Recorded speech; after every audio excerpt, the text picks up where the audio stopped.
China is barring American Navy ships and military aircrafts from visiting Hong Kong in retaliation for the Hong Kong Human Rights and Democracy Act legislation that supports pro-democracy protesters in Hong Kong. The bill was passed by the U.S. Congress and signed by U.S. President Donald Trump last week. VOA's diplomatic correspondent Cindy Sain has more from the State Department.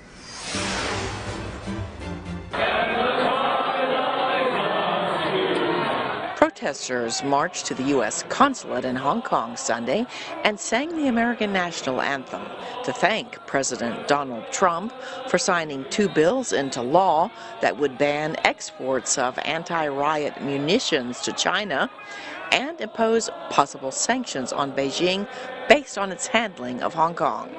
But China's Ministry of Foreign Affairs had a very different reaction, condemning the pro-democracy law.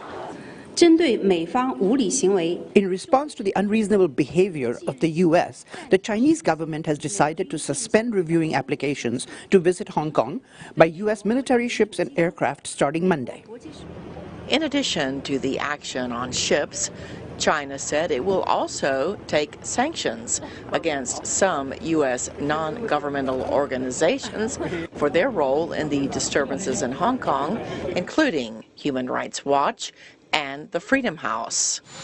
Asked about what impact China's angry reaction will have on U.S. trade talks with Beijing, Trump had this to say Monday before departing the White House. Well, it doesn't make it better, so we'll see what happens. Speaking to students in Kentucky Monday, Secretary of State Mike Pompeo called on China to keep its promises to the people of Hong Kong. You see American flags flying at these protests.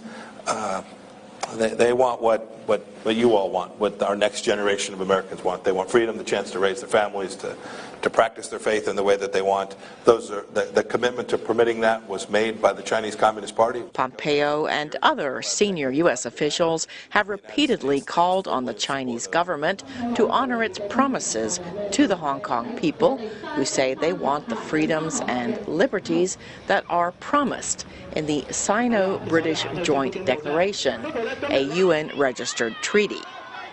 Protests erupted in Hong Kong in June over the local government's plans to allow some criminal suspects to be extradited to the Chinese mainland.